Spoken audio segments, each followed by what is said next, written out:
चले गए हैं and basically ये जो tough time है उसमें what should be the resilience. We are live, absolutely. Yes. Sure.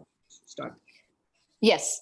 So a warm welcome to everyone. We are live on YouTube with Prabhu GuarangDas ji. And I think Prabhu GuarangDas ji needs no introduction. Many of us have heard about him, and the fact that the moment you type Prabhu GaurangDas ji on Google itself shows up so many TED Talks which are hosted by Prabhu ji, and so many talks where he has spoken on so many platforms. And it is indeed our honor to have Prabhu ji on our platform, Teachers Help Teachers. Namaskar, Prabhu ji. Thank you so much for being with us today on an auspicious day, on Teachers Day, जहाँ हमारा platform teachers को लेकर उनके growth को लेकर और उनकी तकलीफों को लेकर काफ़ी सॉल्यूशंस ढूंढता रहता है. So be it upskilling, be it jobs, and be it resources, be it anything that they are facing a problem with, our community on Facebook and our website is always working towards providing solutions to those problems. And we all know that today is Teachers Day, but the year is 2020, and 2020 has not been a good year for all of us all over the globe. पूरी दुनिया के लिए ये साल एक black dot बन चुका है.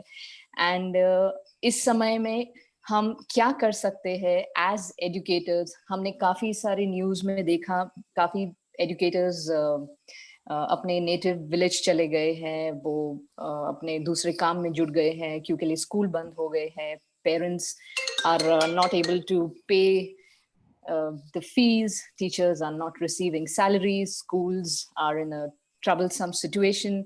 So काफी turmoil है ये साल education को लेकर, हर चीज को लेकर. And इस समय much Rakhi ji for inviting me on board on the Teachers Day, and I wish all the teachers and all the viewers who have joined us online a very happy Teachers Day and blessings from Lord Krishna and ISKCON.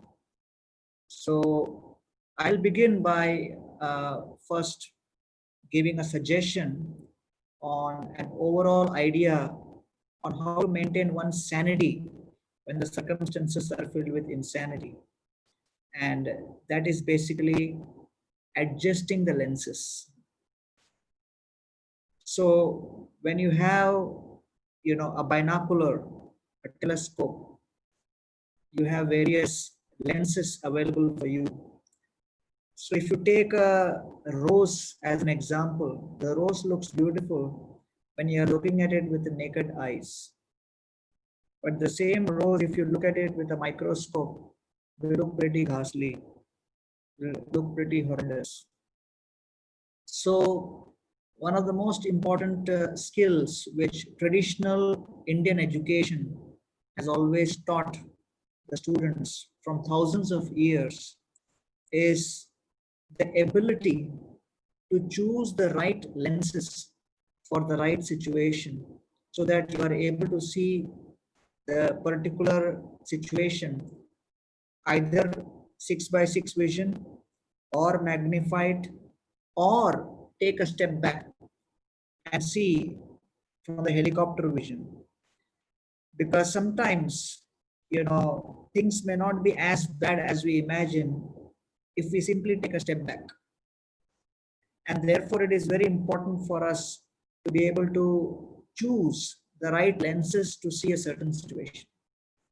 And especially when situation goes beyond one's control, like today's situation, when the circumstances are beyond control, at this time, more than any other time, it is important for us to look at the big picture, which means to step back and to see the possibilities and to be able to see positivity. I'll begin with a story of Russian army attacking Finland in November of 1939. So the Finnish army was pretty small. They did not have too many aircrafts, too many tanks. Russian army had way larger number of tanks aircrafts and the soldiers. Finnish army was only 200, 300,000 and Russian army was 900,000. So everybody thought that the entire war would be over maybe in a week. But the Russian army had not come to terms with, the Finnish concept of what is known as Shishu. The concept of Shishu in the Finnish culture means building our internal resilience to such an extent that one is willing to fight it out and never say die till the very last moment, that one is not willing to give up hope. One is willing to give up one's life. One is willing to give up one's assets. One is willing to give up one's limb. One is willing to even give up one's body. But you cannot take away one's hope. And therefore, in today's time and age, we need to reflect on this concept of Shishu. And because of that, the Russians, they just could not imagine from where this resistance is coming, because in terms of the quantum of the army, the Finnish army was pretty small. But the overall resilience which they had and the will to fight which they had was so strong and so overwhelming that, the winter war went on ferociously over November, December, January, February. And the Russians were taken by surprise by the ferocity of the pushback. And then finally in March, Russia signed a peace treaty. And the number of Russian soldiers who were killed in that battle was more than 400,000. And nobody could imagine that Russians would be pushed back with such intensity. But it all happened not because of the army, not because of the skill, but it was because of the will. And therefore, the word Shishu comes from the Sanskrit word, which is known as Sahishnu. Sahishnu means the ability to tolerate. So therefore, India has given the entire world a lot of powerful concepts, and India has been in the forefront of some of the most powerful discoveries in mathematics and other areas, including zero. So now during pandemic, everybody is saying कि हमारा life और हमारा career zero हो गया. But let us not forget that the zero was given by India to the world. And this is one of the greatest conceptual inventions known to humans, the zero. So if you look at zero, it seems to have little or no value.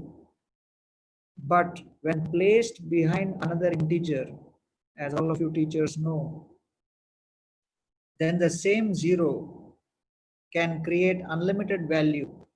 And the human impact created by the invention of zero is momentous. So therefore, when you look at zero, you can either look at game over, or when you look at zero, you can look at an opportunity to place the one at the right place and then convert those series of zeros into something magnificent. Wow. So that is something which India has given to the world, the power of innovation. So therefore, the essence of innovation lies in creating maximum value from a minimal investment of scarce resources. You can either call it innovation, or in Indian term, when the 2007 to 9 period, when across the world there was a financial meltdown, and at that time all the global economies were folding up. So at that time they realized that only one economy is growing, and that was Indian economy. And then there was a MBA professor who came up in America with a paper to explain that why Indian economy is growing up, and he called it Jugaad.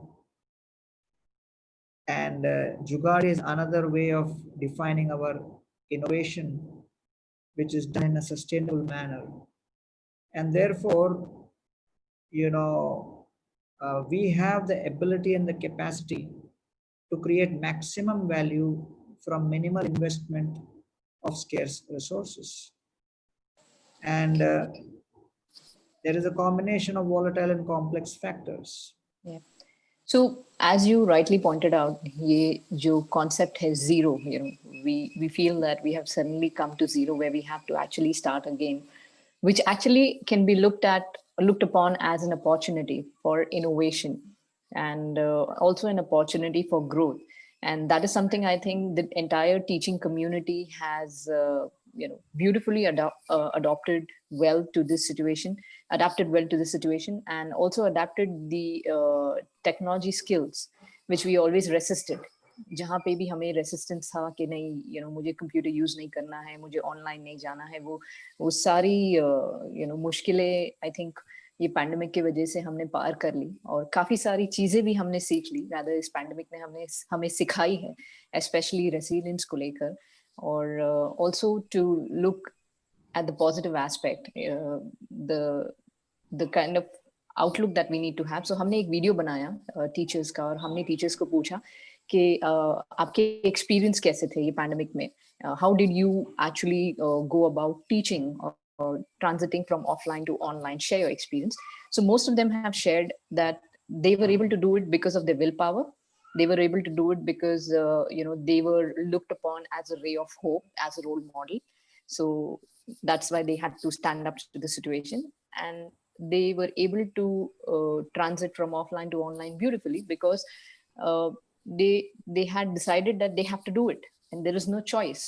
हम पीछे नहीं हटेंगे, as you rightly pointed out, कि हमें जो problem है उससे लड़ना है, उससे आगे बढ़ना है. So that is something that teachers have done. But sometimes we also feel कि कितनी लड़ाई लड़नी है और कितना ये चलेगा, कितना दूर जाना है. So sometimes those thoughts tend to demotivate us. So is there any tips that you could share with us on how do we maintain that sanity, and how is it that as educators we can pass on the same to our students then? Because I'm sure students are equally going through the same. Right. So, I think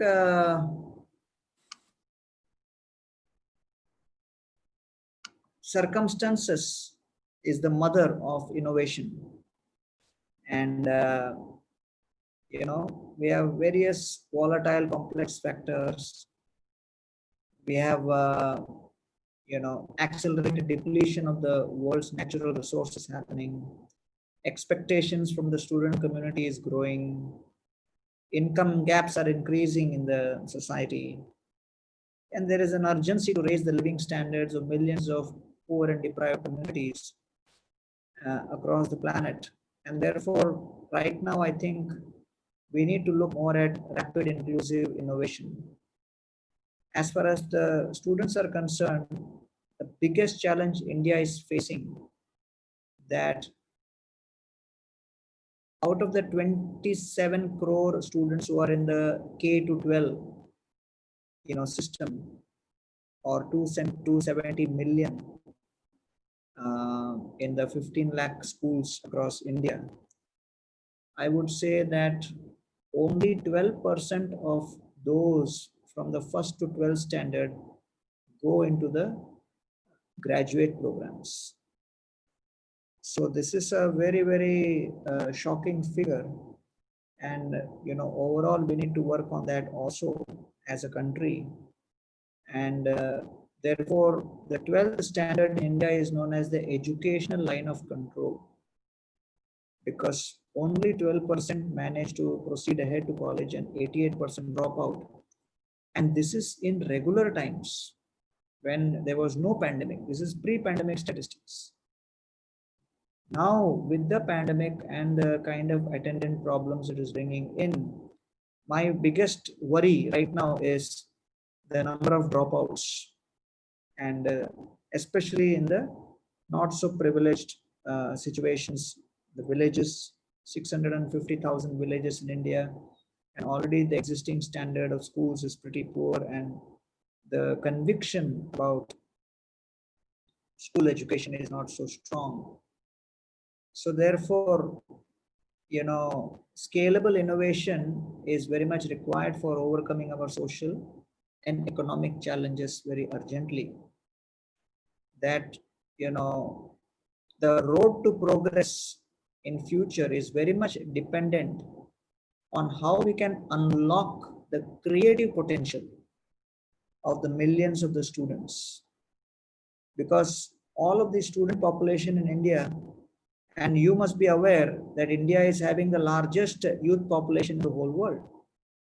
So the need of the hour is, how can teachers and parents together come with a unified strategy on how to unlock the creative potential of millions of its people. And there has been a research which has been conducted that, every 10 years or every decade, the overall IQ of a generation increases by 5% or 10% or something. I forget the figure. I just read about it some days ago. So you can imagine that every 10 years, we are coming up with a smarter youth population in India.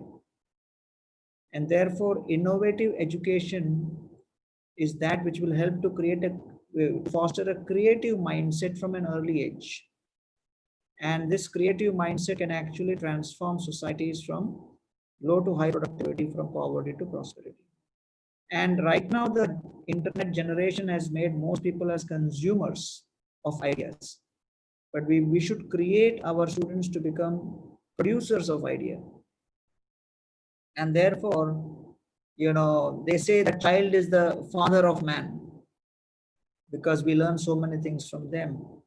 So I think that as teachers, we have to go back and see whether the chalk and the talk system, where the teacher is just endlessly speaking and student is listening passively and submissively, has that discouraged the questioning, discovery, experimentation, and application in the schools? Because if you see the education statistics and the employment statistics, if the way we continue, we are only going to be increasing the number of unemployed in India. So we have 300 million below poverty line. If you consider 26 rupees as the poverty line statistics, there are 600 million below poverty line if you consider it to be in the 60 to 70 rupees per day range. And there are 900 million below poverty line if you consider the World Bank statistics of 128 rupees per day. So actually speaking, overall as a country, we find that the students are dealing with boredom, lack of involvement, low confidence, self-belief, lack of self-belief. There is an obsessive fear of failure. And all of this is because we have created a factory-based model of education. It has become like a 100-meter race. Children join school as a question mark and they are leaving school with a full stop. So, So I think the new education policy is going to bring about all the changes that we have been hoping for with the new system in place. Yeah. very, very important, because unless we create a entrepreneurship idea, Yep.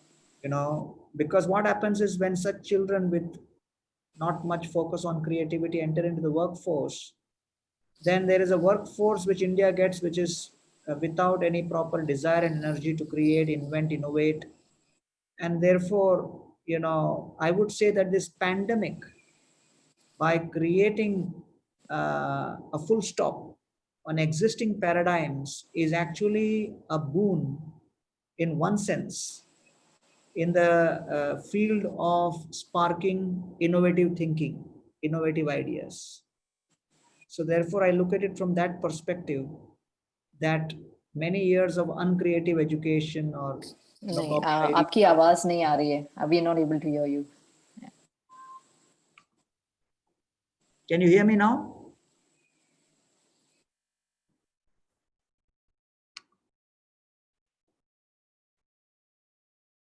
Can you hear me?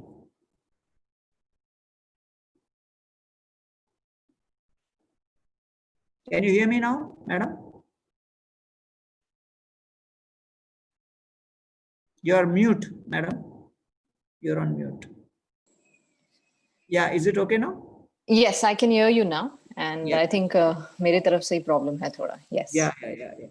Yes. So, I think that uh, we need to have faith in our own ability to help our students to discover and create, and we have to be able to invest time and energy to produce inventive ideas and solutions relevant to the Indian context.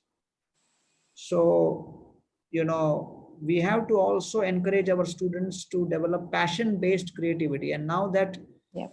schooling system has been affected, it's a time for students to also explore their passions.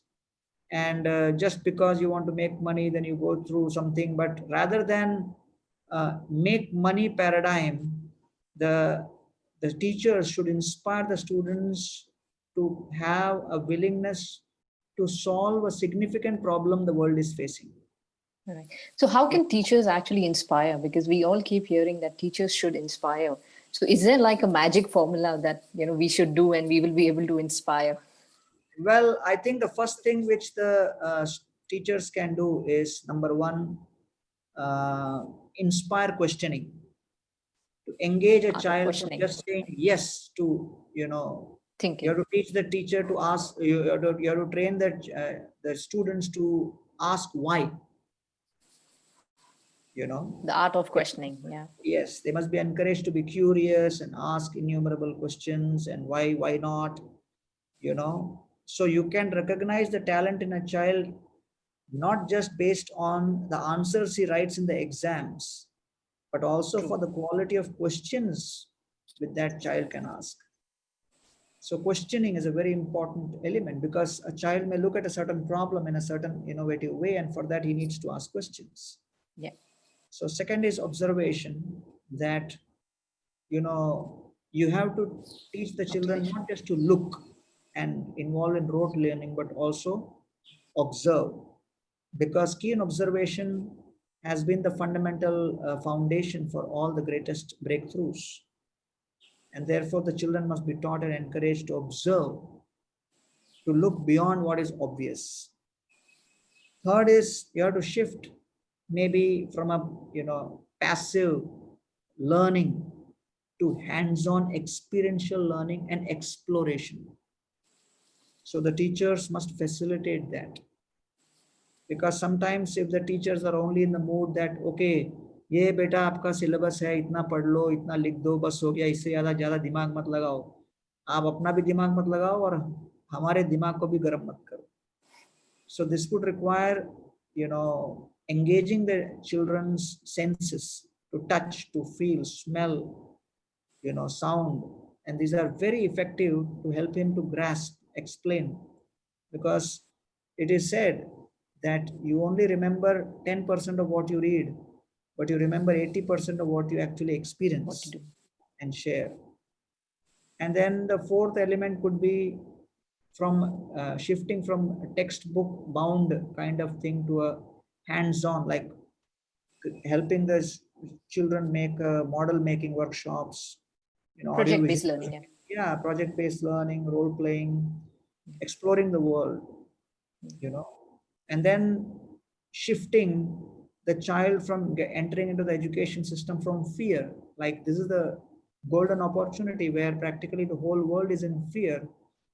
The student is looking upon the teacher to instill self-confidence. And therefore, when the teacher encourages curiosity, creativity, and then letting the children know, okay, this problem is there, so what? Become independent thinking individuals, discover and solve problems on your own. Nurture the children's confidence and self-belief.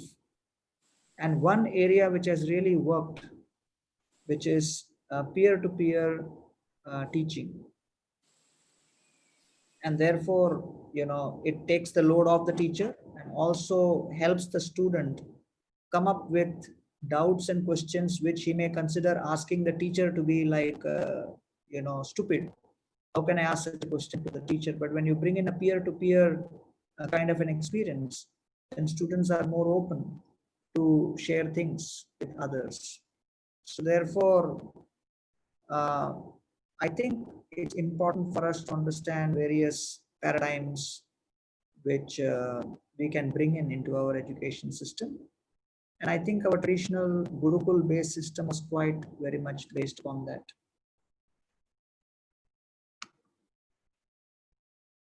Yeah. Anything else? Rakiji? No, you are on mute. Yes, sorry. So ये जो आप कह रहे थे art of questioning, observation, I think the schools are pretty much trying to inculcate those project-based learning, hands-on learning, and also now with the new NEP coming in, the children will be exposed to various professions where they can also intern, go outside, intern करेंगे, काम करेंगे और सोचेंगे, देखेंगे, तो उन्हें पता चलेगा कि what is it that they want to do in life. So you have been you have graduated, you have your degree, IIT degree, and you've done your BTech from IIT, and you are also the head at Govardhan, where you have set up the entire eco village, eco tourism. I just wanted to understand that, what is your idea about sustainable living? What prompted you to actually set up this whole organization? Well, the statistics which we are looking at in terms of what the world is facing is very alarming. We have only 50 more years of petroleum, 50 more years of coal, and the overall carbon dioxide emissions over the last 100 years has grown by 36 times. Yeah. And therefore, if you look at the world in 1800, it took us from 1800 to 1930 to come to 1 billion, from 1 billion to 2 billion. So therefore, from that time, 1930 till 2020, we have grown from 2 billion to 7.6 billion. So the population is expanding exponentially. The healthcare systems have prolonged people's lives, but we only have this one planet. And therefore, I think it's very important for us to also inculcate, just like, for example, if we continue the paradigm that progress means consumerism, progress means ek car nahi, do car nahi, teen car. So in a city like Delhi, if I take an example, Delhi NCR is, approximately 1400 square kilometers. And there you have, approximately 1 billion liters of petrol being consumed every year due to all the cars and vehicles and everything. And to burn 1 billion liters of petroleum, you require 12 billion liters of oxygen. And for doing that, you will require at least 60 crore trees to be able to, because one tree gives out approximately 12 kgs of oxygen. You will require a forest with 60 crore trees, which means you will need a forest area of 48,000 square kilometers to be able to compensate for that oxygen.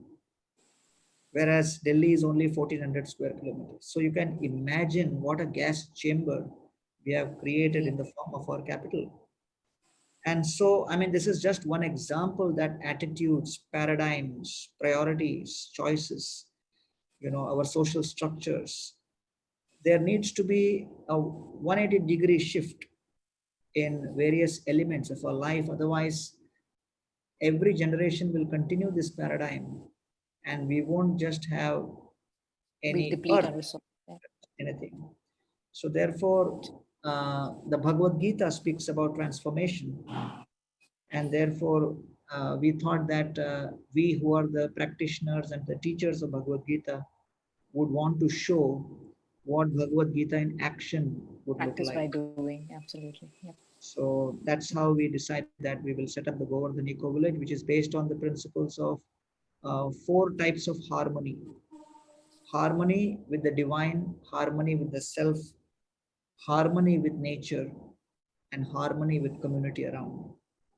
So therefore, Wow, Govardhan beautiful. Ecovillage, Govardhan Ecovillage, yes, I have had the opportunity to visit Govardhan Ecovillage in the year 2017 for one day. I had visited, and also we have taken children over there for field trips. So it has been a wonderful experience when we were there, and how children were involved in farming and they experienced working in the fields. So it was really a wonderful experience for our children as well. To wind up our session and to understand that the phase that we are in, and the possibilities that lie ahead of us, as you rightly pointed out, that zero is returning to base, and zero is also a way of growing from base to infinity. So one last tip, if you could share with our audience, with our teachers, one last takeaway, if you could let us know that what is going to help us to stay and stick to this profession, because in this pandemic we have also seen a lot of teachers leaving the system, a lot of teachers have been disappointed, and a lot of good teachers have left the system. So what is that one advice, suggestion, tip that you would like to give to the teaching community to stick to this profession? Because nowadays we always tell our daughters and sons that, okay, you when you become big, probably you become a doctor, engineer, or pursue something creative, but we never land up telling our children that, okay, when you become big, become a teacher. Or we never say that. Or even if our child comes up and says that, I want to become a teacher, we feel ashamed. We are like, oh my god, teacher banna hai. So that is the kind of reputation that the teaching profession has. So what would be your one suggestion, advice for the teaching community, or for the entire people listening out here? What can be done? How do we stick to this profession? I'm not talking about changing perceptions, because that's something that when we change, the perceptions change. So what is it that we as educators need to do to stick to this profession and stay true to the profession? uh, I think the teachers should realize that misery is compulsory, but suffering is optional. Circumstances cannot be controlled, but consciousness can be controlled. And therefore, the teacher's profession is extremely important. And farmer, teacher, soldier. Every society needs these three, Wow, yeah. although they may not be very highly respected in the current context in India. But I think it's important for teachers to realize that they are making a difference by remaining true to their calling. Because the fact of the matter is that if we have a certain nature, then we have to dovetail it in a certain manner. So therefore, I think a very important element is the pandemic has taught all teachers that along with as things are becoming more and more digital, and as information is becoming more and more available and accessible at fingertips, Google, yeah, absolutely. the the presence and the intervention and the impact which a living teacher can make has grown exponentially. Because as far as information is concerned, the kids can get any information anytime and cross verify and cross check also whether the teacher is saying right or not. But what they cannot get is values and ethics from the instrument and the machine.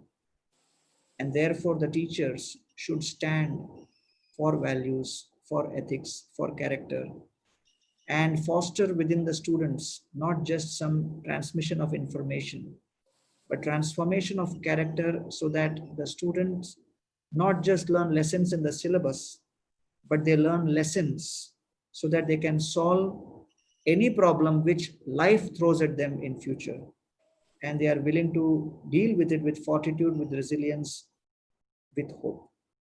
I think all of you have a great role to play. My best wishes. Absolutely. Very, very well put. Thank you so much, Prabhu Gaurang ji, for your presence and for your time. We are indeed, it was indeed a pleasure to share and understand what is it that we teachers need to take forward, and what is it that we need to do to look to stay true to our profession.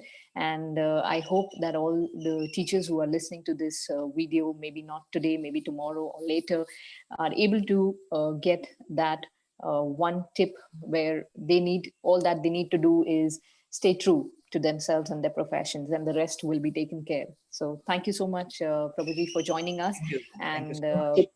we wish you all that they need to do. Yep, wish you absolutely safe.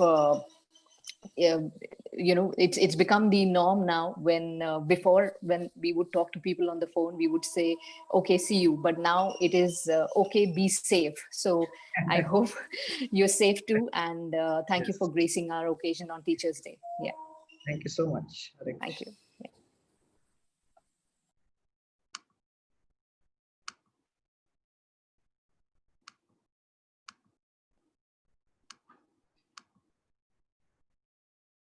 Okay, बंद कर दो.